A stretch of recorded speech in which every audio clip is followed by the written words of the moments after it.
Mena Watch, der unabhängige Nahost-Think Tank. Welcome, dear viewers, to this Mena Watch Talks episode.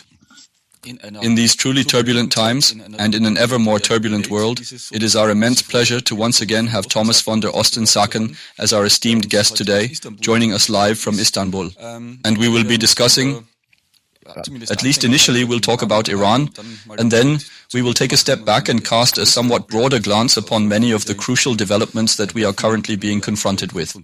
So, first of all, hello Thomas, thank you very much for taking the time, and I hope you're having a wonderful time in Istanbul. The weather today is wonderful again. Yesterday was sleet, but today you're keeping me from enjoying the nice weather outside. All right, then let's make this quick so you can get out into the sun soon. Yes, we of course have to talk about what's dominating the headlines right now, aside from the US, and those are the protests in Iran, which have now been ongoing for 2 weeks, more than 2 weeks, and they appear to be expanding. However, at the same time, it seems that the regime's repression is unfortunately still intensifying, at least as far as we can ascertain the situation. There's now talk of hundreds, if not thousands, of fatalities. How do you assess the current situation exactly? Is this just another recurrence of those periodic waves of demonstrations that we've experienced repeatedly in recent years, which the regime will suppress with repression once more? Or are we truly facing something entirely different this time? Yes, well, it's actually both, isn't it? It is, in effect, a repetition of the major protests of 2022 or even of 2019 that we've witnessed. However, judging by the sheer number of people and the geographical reach, these protests truly encompass all parts of Iran. Reports are now coming in from predominantly Arab-populated regions such as Ahwaz, as well as from Baluchistan, Azerbaijan, Kurdistan, and indeed from the Persian heartland itself. It seems to be quantitatively even more, almost exceeding previous levels. And the repression during the past few days seems to have been absolutely tremendous and impactful. The very latest report just received from Iran International stated that they are now estimating 12,000 fatalities. And it's probably even more than that, by far. We're currently facing the issue of this complete internet blackout, which is a significant problem right now. Well, since Thursday afternoon, the internet and telephone lines throughout Iran have been completely shut down. Thus, the information that's currently available and what one can still obtain is primarily through satellite phones or Starlink. And Starlink doesn't have particularly good coverage within Iran, and there seems to be a very systematic interference by some intelligence services. So, 12,000 dead, a crazy number of injured. There have been actual pictures, truly, of piles of bodies stacked up in front of hospitals. I think it's an extremely brutal affair, truly horrific. Whether they'll succeed this time, none of us can truly assess or determine that. The most recent information I have just seen indicates that the opposition publication Iran International is now reporting on at least 12,000 dead and a corresponding number of injured. So, it seems a massive and brutal crackdown has taken place in the last 48 hours. It seems to have taken place. In the initial days of the protests, security forces were still somewhat holding back. Of course, that's always connected to the fact that at some point, Iran shuts down the internet. That means images no longer get out, people can no longer communicate. We know we no longer have any contact whatsoever with our friends and acquaintances in Iran, which is a significant loss. And that suggests two things. First, these protests are like those in 2022.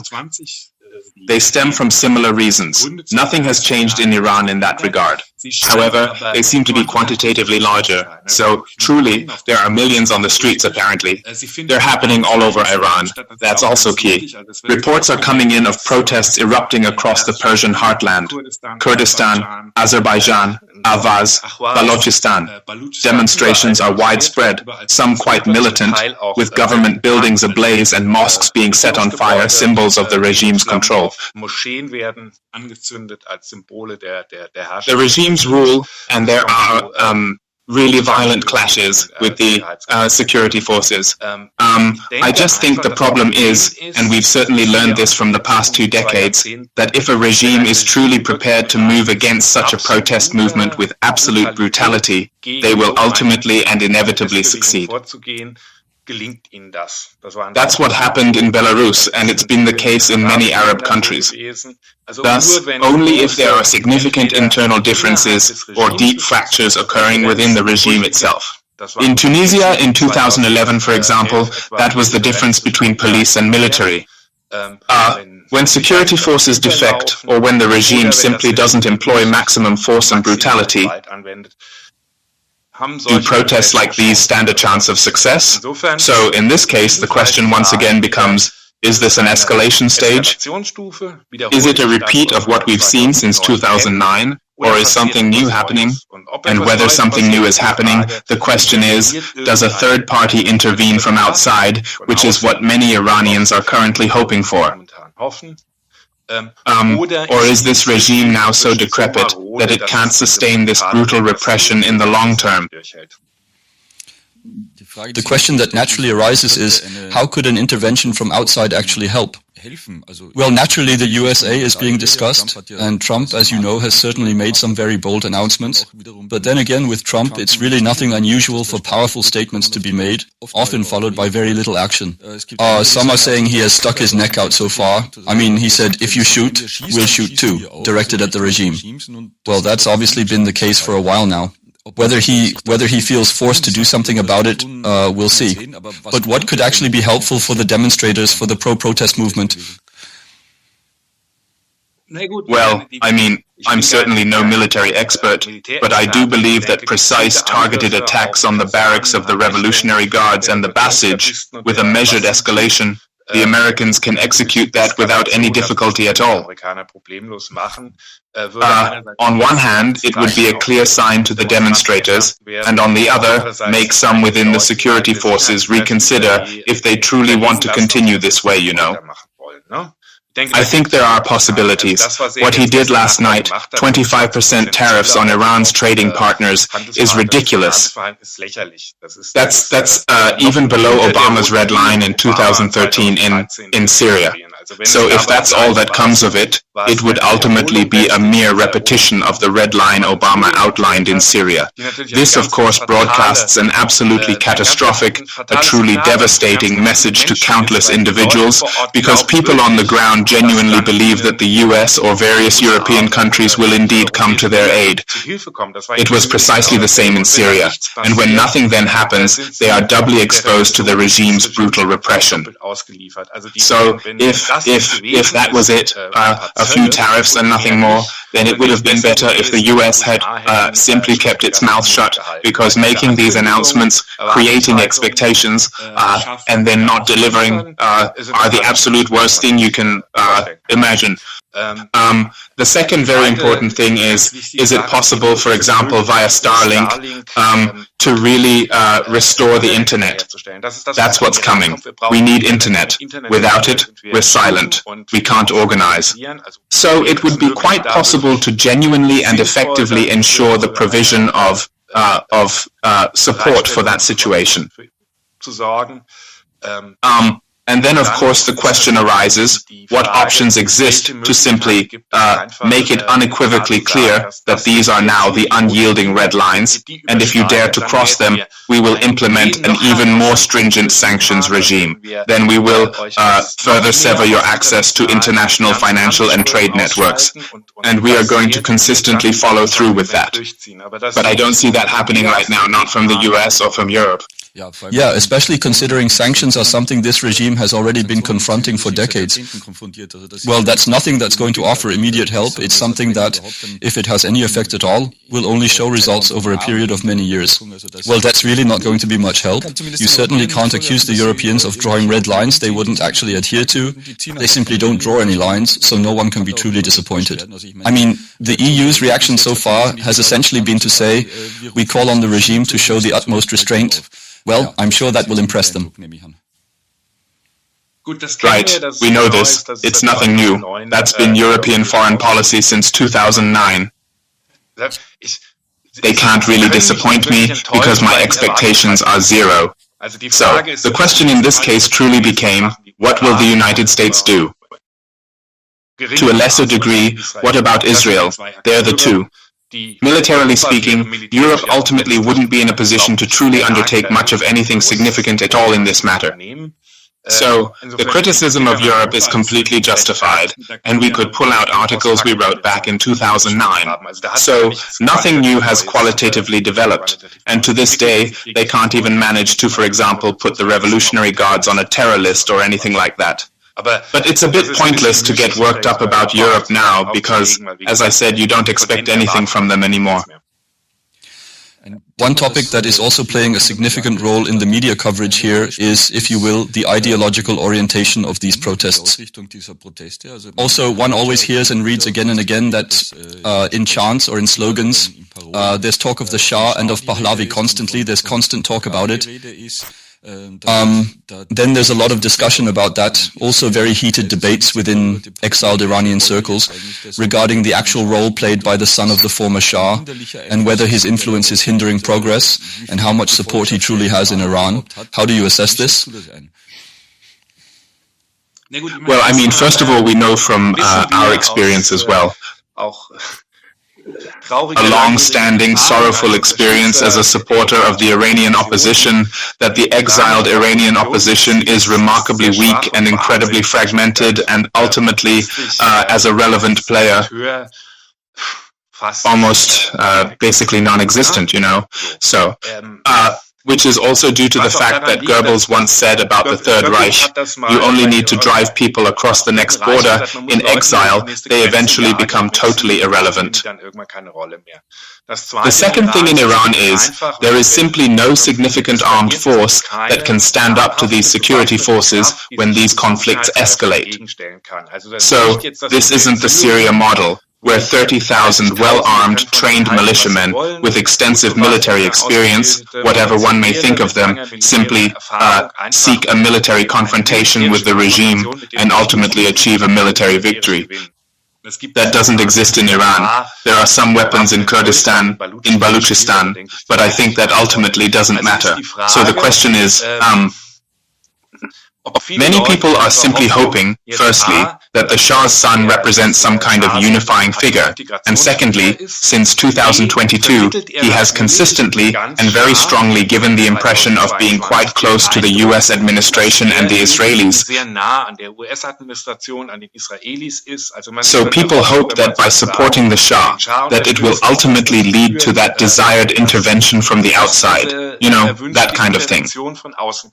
I think that plays a very significant role. When pro-Shah slogans are now shouted on Iranian streets, these could indeed be supporters of the Shah. However, it could also be an attempt to maximally provoke the regime's security forces, because the old Shah monarchy remains, for the Islamic Republic, the undisputed enemy number one.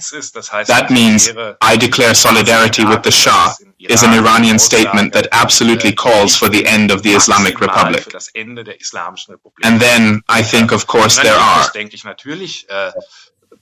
Shah supporters who harbor the hope that, with the return of the Shah's son, they might somehow revert to an era predating 1979, gaining a unifying figure and allowing Iran to once again become the nation it formerly was. Although admittedly, the vast majority of those demonstrating in Iran right now are under 30 or under 35.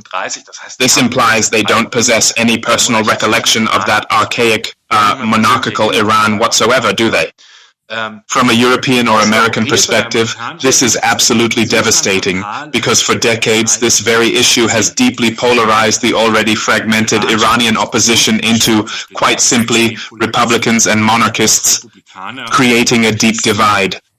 And before the regime is even gone, in moments like these, it's all about mass. That means everyone who's on the street, everyone who's demonstrating against it, is one more person. It's important. These are matters of quantity.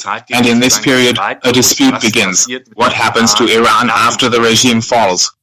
And that, I believe, is highly counterproductive, and it's quite disheartening to witness the truly intense, very personal confrontations that unfold on platforms like Facebook or elsewhere, particularly between fervent Shah supporters and their equally passionate detractors. What seems more significant to me, and this, I believe, is one of the pivotal factors determining whether this will succeed in Iran or not, is that for many of the political parties and representatives of the national factions within Iran, and we must not overlook the fact that Iran is not simply Persia. Persians constitute a little more than the majority of the population in Iran. However, there are very, very large groups of Azerbaijanis, Kurds, Lurs, Arabs, and Baluchis, all of whom harbor national aspirations. They not only hold an anti-Islamic Republic position, but they also emphatically declare, in a new Iran, we demand that our national rights be fully recognized and respected through the implementation of federalism, or any kind of self-determination to be honored. And for them, the Shah isn't just a representation of the monarchy, he's also the embodiment of a really strong, very centralized, and distinctly Persian-oriented state. And the really great successes and the major distinctions that exist actually come from the fact that in 2022, Mahsa Amini, a Kurdish woman, stepped into the very center of these protests, and the slogans being shouted in the streets were all in Kurdish. And as we now see, the protests are currently happening everywhere, throughout all parts of Iran, and involving all groups in Iran. And the only chance such mass protests have, if at all, is that they occur in so many places simultaneously that the security forces become so stretched that they can't suppress them all in parallel. Instead, they have to divide and conquer. They've always done that in the past, time and again. Protests in Kurdistan or among Arabs in southern Iran are quelled far more brutally than in the Persian heartland. So the repression against national minorities is greater than against, so to speak, the Persian center of Iran. And right now we see everyone is out on the street. If a trend now emerges towards a new Persian nationalism or even Persian chauvinism, it could quickly lead to representatives of various national groups in Iran saying, no, we're pulling back from this because we always end up paying the highest price for every protest. It's not about the Persians, it's about us. So, and secondly, we definitely don't want to become victims, as it were, of a Persian chauvinistic nationalism all over again. And in the past, on really central, crucial issues like federalism, for instance, the right to self-determination in Kurdistan and Azerbaijan, the Shah always stated quite clearly that he advocated for a rather centralist Persian nation-state. So it's all very, very complicated, because on the other hand, someone like the Shah now manages to gain significant support in places like the US, the Persian Gulf, and probably even in Israel. People who fear popular uprisings, what such a, let's say, revolutionary overthrow, the revolutionary overthrow of a government and the ensuing consequences for the region. They hope that a figure like the Shah's son would bring stability, establishing a central authority, and then perhaps Iran would evolve in a manner similar to the monarchical Gulf states. We must not forget that the Trump administration, through its ambassador here from Turkey, who also served as a special envoy, recently stated, For Syria, Tom Barrack has stated very clearly that democracies simply aren't a good model for the Middle East. Monarchies are, and so people in the Middle East are best off living under monarchies. That was obviously directed towards the Gulf, but it's still a truly crucial aspect because we must never overlook the explosive potential that's genuinely embedded within it. So if Iran breaks free with no organized opposition, the Middle East's most crucial country, the region's very nerve center, were this regime to fall after 50 years. The consequences, the tremors this will trigger, are unimaginable. You have now spoken several times about the minority regions in Iran.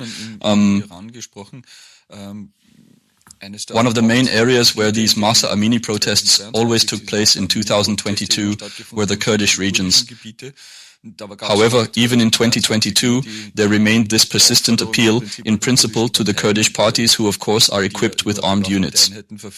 Yes, what about you now? Where are these Peshmerga? Why aren't they protecting us?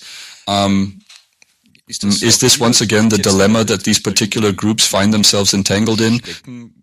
Do you see any indications that they might intervene, or at least in some parts of Iran, perhaps even oust the current regime? I think there are a few armed Peshmerga from the Kurdistan Democratic Party of Iran, the PJAK. I genuinely don't believe that they are a militarily significant, a militarily relevant grouping. The very moment that Kurds or Baloch or Arabs in Iran launch an armed uprising, the regime will unleash an incredible level of brutality and retaliation.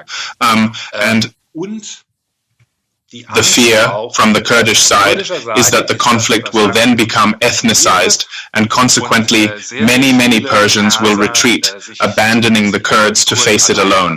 And there are traumatic Kurdish experiences in every country. In Iraq, it was the betrayal of Barzani by the US, and in Iran, it's that during the 80s, there was still massive armed resistance within Iranian Kurdistan against the new regime, only for them to be abandoned at some point. And the Kurds there were huge massacres there, and the fear from the Kurdish side is simply that something like that will happen again. This means that currently, much like in 2022, the flashpoints of militant street resistance, where a significant amount is quite literally ablaze, are predominantly found within the Kurdish provinces. Many images from before the blackout were from Ilam, from Kurdish towns. But I think now an armed conflict like the PKKs in the 80s in Iraq or in Turkey or the Kurdish Peshmerga in Iraq, I honestly don't expect that in Iran. And the Kurds, they would have to pay an extremely high price for it. You've also mentioned that to some extent the social, if you will, the base of this protest movement has already changed a bit. So, population groups that were previously considered among the regime's most reliable supporters, like the famous Bazaris, and those people have now, at least initially, also participated. But nevertheless, Iran is indeed a nation with a substantial proportion of very young people. And it's these young people who simply can't relate to this Islamic Republic anymore because it simply can't offer them a future. This phenomenon doesn't just affect Iran. We see it across the entire region, North Africa and so on. Well, we have to recognize that Iran is a very interesting example that needs to be set the record straight. Officially, Iran will soon become an aging society. So, Iran, at the time of the Islamic Revolution, had one of the highest birth rates in the world, over 8 kids per woman. Now, Iran's birth rate is around 1.6.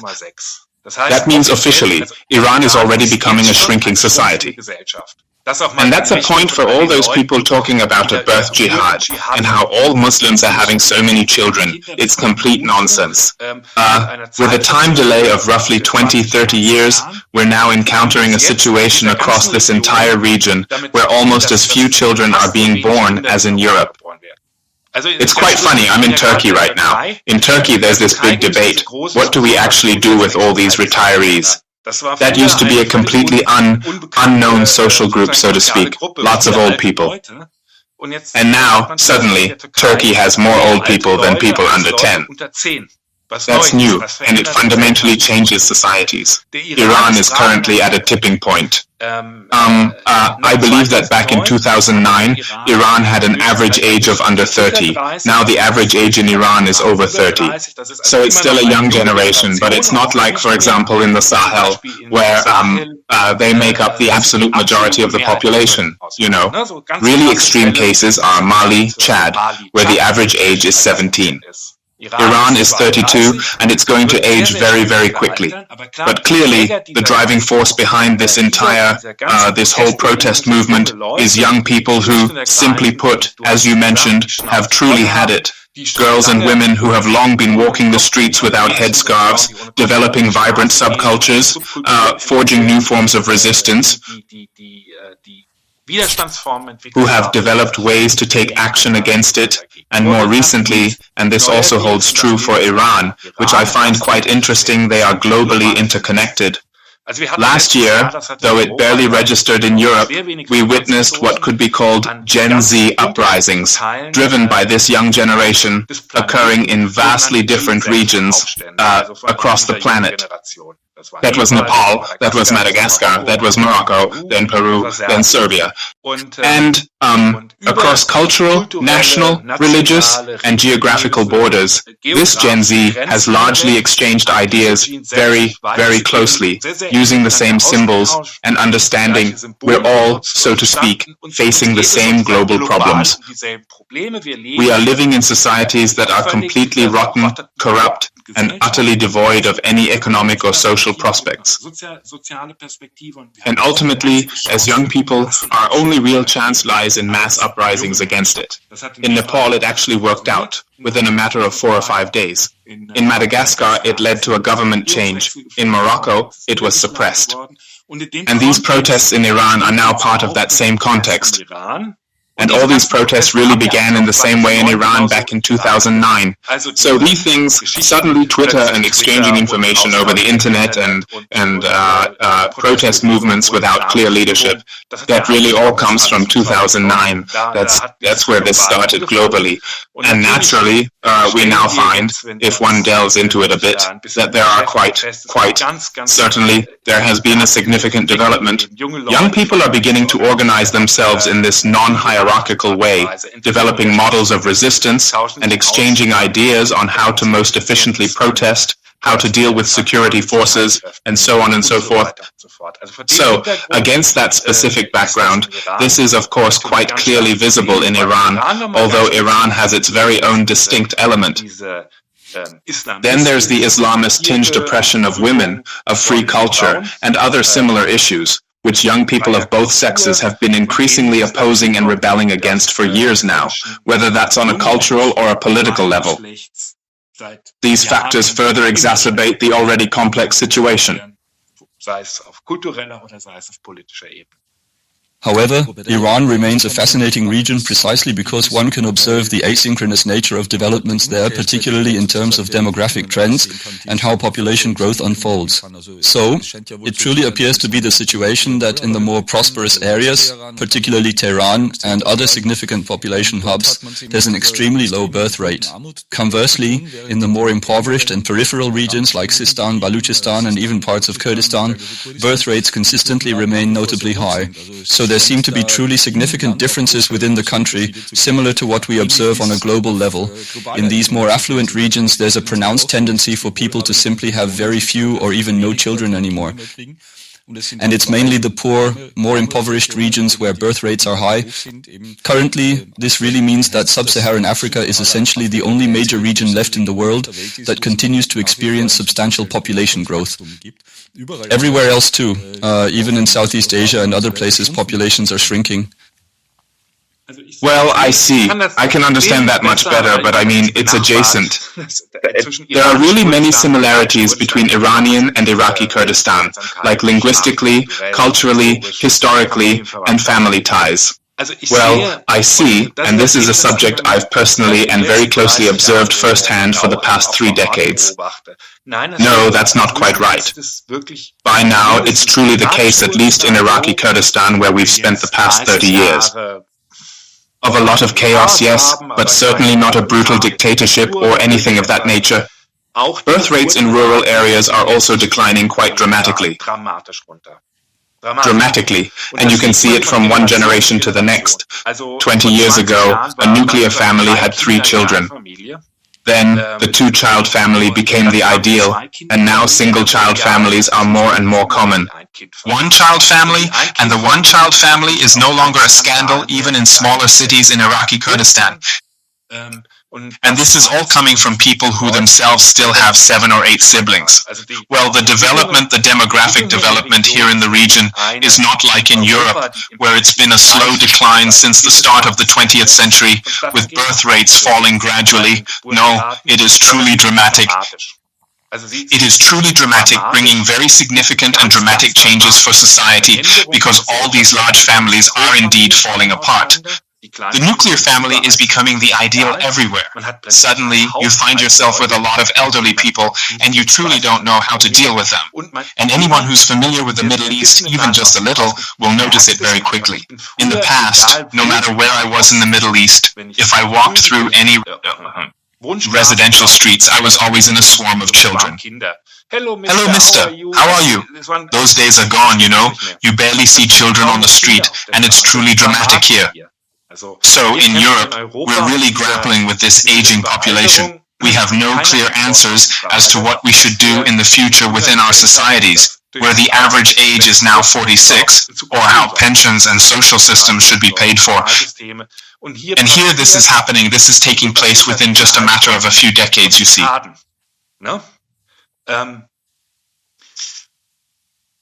Thus, yes, it's certainly still the situation in Iran that this trend is indeed more prevalent in the rural areas or on the periphery. On the periphery, the birth rates are still considerably higher. But the overall trend that birth rates are massively declining everywhere is completely unstoppable, you know? And we now have in North Africa, specifically in Tunisia, the very birthplace, so to speak, of the Arab Spring already boasts an average age for its populace of people in their mid-30s. So that means everything is now rapidly approaching European standards. And you mentioned sub-Saharan Africa, but that's not quite right either. It's now only the Sahel region. Thus, even across significant portions of Africa, the birth rate is now experiencing a dramatic decline. It's just that the so-called, the precise moment when, within a society, those aged 15 to 30 years old constitute the undeniable absolute majority.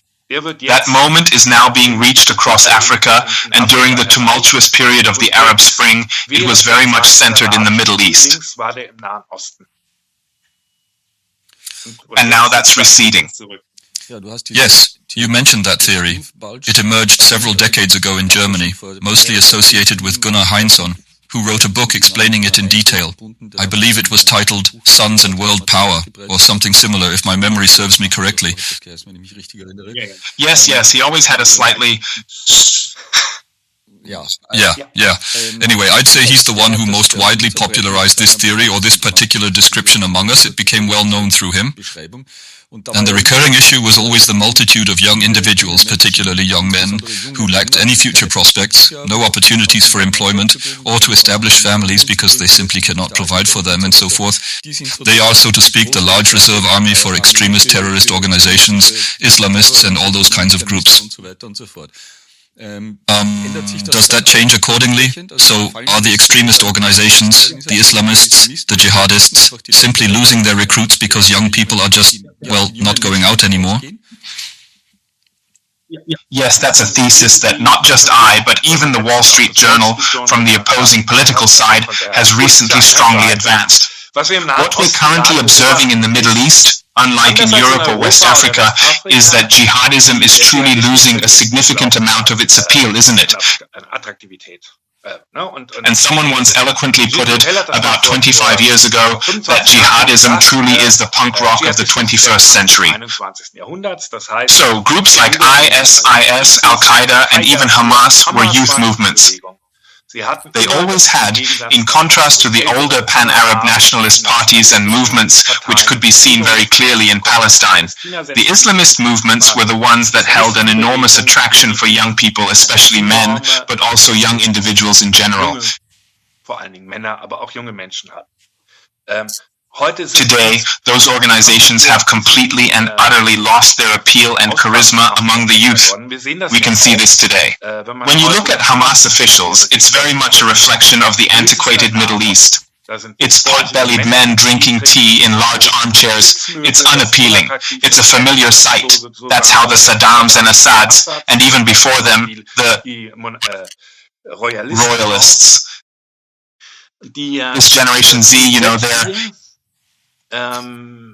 is relatively uninterested in Islamism, you see. Instead, much like in Iran and numerous other nations, this generation is actively seeking out alternative avenues. They're not particularly ideological, but they are certainly not drawn to this jihadism. And recently, I wrote an article for you about a development we're observing quite specifically in Iraqi Kurdistan, but one that I hear is a widespread problem throughout the entire region. This issue is that Islamist charity organizations, those supported by the Gulf states, are essentially bypassing Generation Z entirely now. Consequently, these Islamist groups provide very few opportunities for individuals between the ages of 15 and 30. They've essentially been written off as a lost cause, and a new trend is emerging, starting with elementary schools and young children, to combat the appeal that extremism, Islamism, and similar ideologies once held. This is an absolutely alarming sign, and from a Western perspective, one would think proactive measures should be taken to fight it. Yet, all funding for precisely these types of projects, both through USAID and in Germany, is currently being cut. This means these Islamists understand perfectly well that they must now cultivate a new generation, currently in childhood, if they don't want to progressively lose their influence in this region. That said, it's crystal clear, and Gunnar Heinzen's thesis can ultimately be empirically confirmed. For that, no significant ideological alignment is actually necessary. Societies where, for instance, 70% of the population in the Gaza Strip is under 30 become unstable if individuals lack any prospects for employment, sexual gratification, political participation, or a meaningful role in society. This naturally impacts men even more severely than women. Thus, one can generally assert with relative clarity that societies where more than 50% of the population is under 25 years old tend very strongly to be unstable societies. And truthfully, the responsibility then lies to figure out how to specifically work with these young men, ensuring they aren't drawn into extremism by militias, Islamists, or other extremist groups, but instead lead more self-determined, constructive lives, finding their own paths forward. For us, as a relief organization, for example, that is always a very, very important aspect of our work. Some rather far-reaching consequences or conclusions were drawn from these theories. Thus, it was then asserted, for instance, that if a nation experiences dwindling birth rates, which is a common occurrence across all Western nations then, it would also contribute to pacification, as wars would simply no longer be feasible. Basically, there's a lack of the potential number of soldiers that might be available, and every single soldier lost would represent an utter catastrophe for society, particularly when they are often the only child in their families. So it would supposedly be impossible. At the same time, looking at Russia over 3 years, Russia is one of the most dramatically shrinking societies in the world and has been for decades. In Ukraine, there have been massive losses among the Russians, certainly hundreds of thousands, if not millions. However, despite these staggering casualties, it hasn't managed to bring a halt to the ongoing warfare thus far. However, it must also be said that this is a class issue. In Russia, the question is, who is being sacrificed, right? It's not the youth or the young people from Moscow, St. Petersburg, or Yekaterinburg we're talking about here. Rather, these are individuals from the Russian periphery who've been pretty much written off, and who would otherwise? To drink themselves to death from a sheer lack of prospects. But Russia, the Russian Federation, isn't exactly a promising model either, where we'd proclaim their policies as incredibly forward-thinking and constructive. Instead, the entire situation is utterly destructive and self-sabotaging at every single turn. Ultimately, everyone knows that. In that sense, I've also heard this theory that nowadays you don't need these massive numbers of soldiers anymore. There are drones, there's a technologization of warfare. So I've never really looked into that part of it. It never particularly interested me. The questions concerning what it implies when fewer children are born, and especially what is quite crucial, is that fewer children indicates women are having offspring much later in life. And I see that everywhere here in the region. When I started here in Iraq in the early 90s, it was completely normal to get married at 16 or 17, have your first child at 17 or 18, and then it would just continue like that every year until you were 30. Well, all my younger colleagues, those in Iraqi Kurdistan, they're now marrying in their mid to late 20s, a bit later than before. Then that societal pressure to have kids immediately is gone. Instead, there's a phase where people say, let's enjoy our marriage and freedom for a bit. Then they consider whether they want to have children at some point. And when women have their first child in their mid to late 20s, they have already studied, worked, and always had a foot, so to speak, in societal life. In many, many cases, they have absolutely no desire to become a housewife and mother. This means that very, very important societal structures are undergoing quite profound transformations, which over the long term will inevitably leads not necessarily to westernization in an ideological sense, but rather to structures much like those you can observe today in southern Italy, Spain, Portugal, or Greece. For example, nuclear families. Family bonds, which once held immense importance, are now declining. People are leading more self-determined lives, and as a result, they simply have more to lose than they did in the past. And those who have more to lose are understandably more hesitant to jeopardize what they possess for the sake of abstract ideologies. I genuinely believe these are indeed structures that will stabilize societies in both the medium and long term.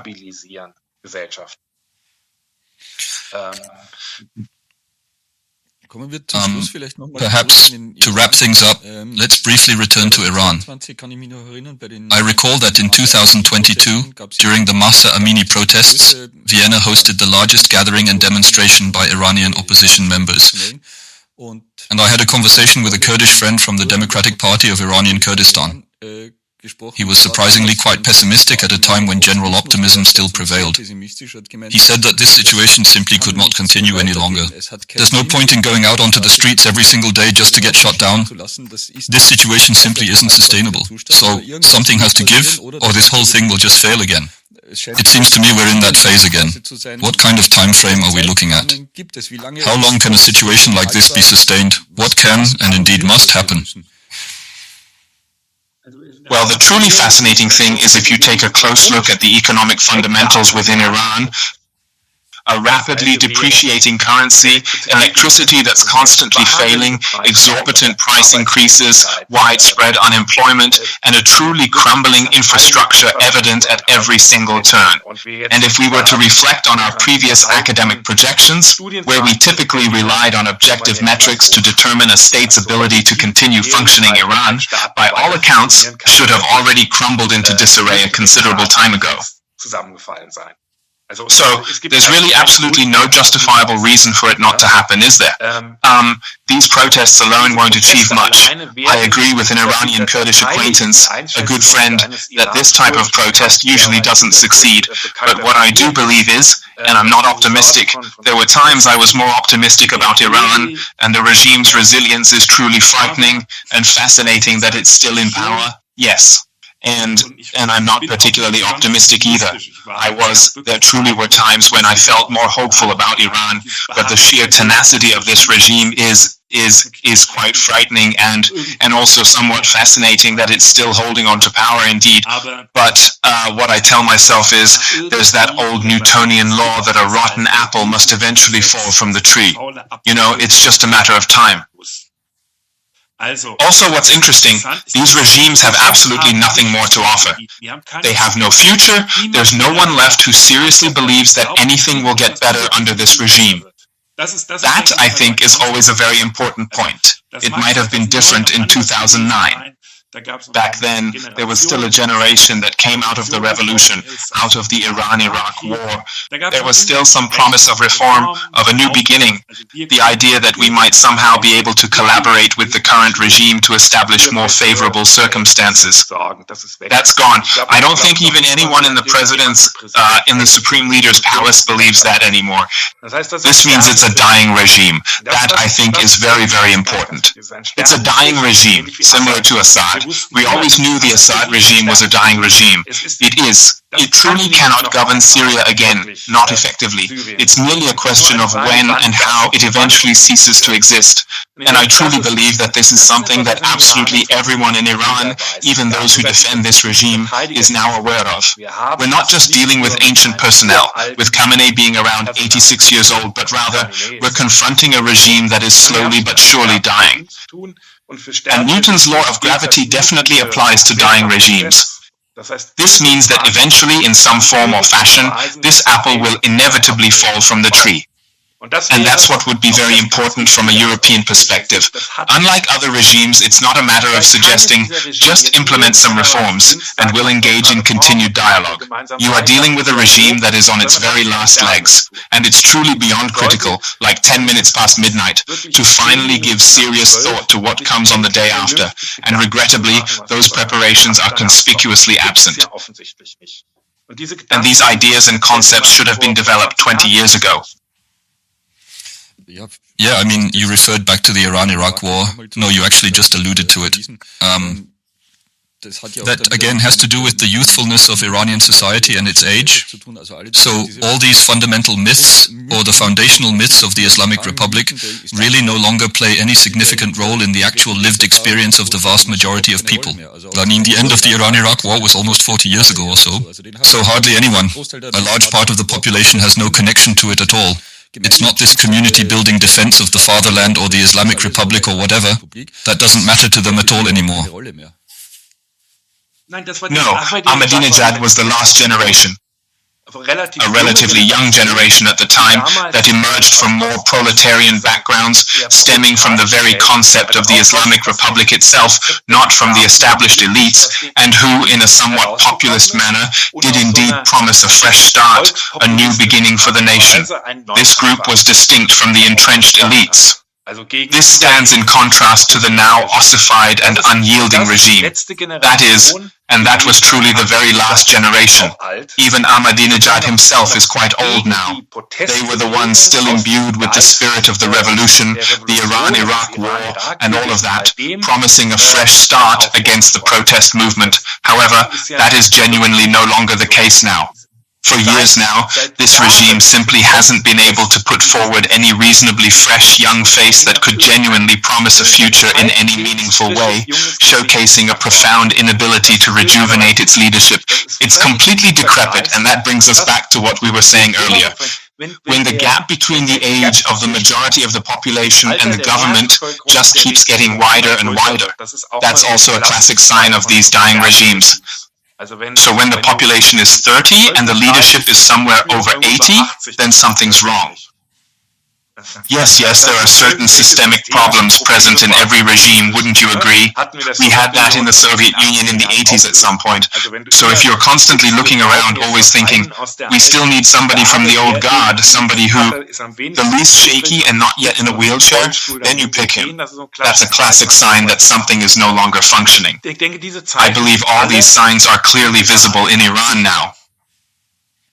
You know? And so from all this experience now, especially here in the Middle East, where constant changes and upheavals are already permanently taking place, Turkey is exactly the same. Erdogan is an old man today and has nothing left to offer. And Erdogan, at that time, was a young, dynamic politician who rebelled against the old establishment, and that's precisely why he garnered such significant support.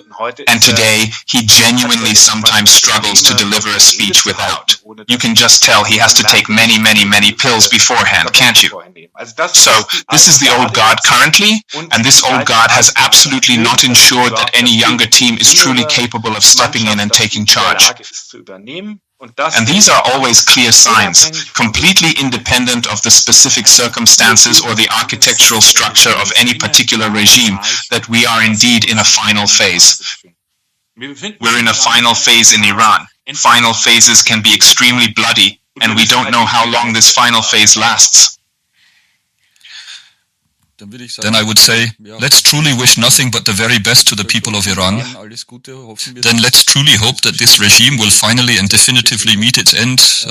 And we can also quickly inform the viewers and readers of MENA Watch how they themselves are personally affected. You have authors and writers who live in Iran, whom I also know very well and quite intimately, you know. And since Thursday, there's been no contact at all. Are they still alive? Are they imprisoned?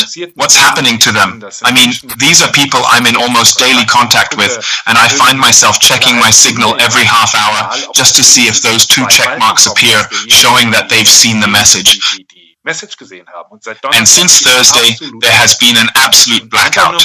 And just for a moment of empathy, you only need to imagine for 3 minutes what life would be like without any access to the internet at the moment in the year 2026. That's what everyone in Iran is suffering from right now.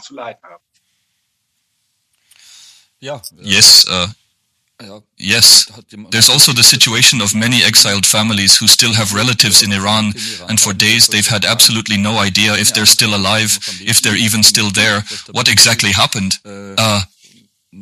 It's even much worse, of course, not specifically in Tehran, but throughout other parts of the country, especially in the more provincial areas where the repression is undeniably stronger than it is in Tehran. Therefore, yes, for them, this is a truly terrible time. Let's hope that something positive comes out of it in the end. The long-term hope, of course, would be that in a year or two, we could have this conversation at a coffee table in Tehran and not have to do it from Istanbul or Vienna. But until then... In 1 or 2 months, Florian. In 1 or 2 months. Well, okay, I'm not quite that optimistic, but... We hope. All right, so on that note, thank you, Thomas, and thank you, dear viewers, for graciously giving us your valuable attention. If you're interested in this show or other similar content on our channel, then go ahead and subscribe, and please do leave your comments in the comments section below. All of that, of course, really helps with the famous YouTube algorithm. And otherwise, thanks again, and see you next time. Mena Watch, der unabhängige Nahost-Think Tank. Besuchen Sie auch unsere Website. Dort finden Sie täglich neue aktuelle Berichte und ausführliche wissenschaftlich fundierte Hintergrundanalysen zur Geschichte und Gegenwart der MENA-Region.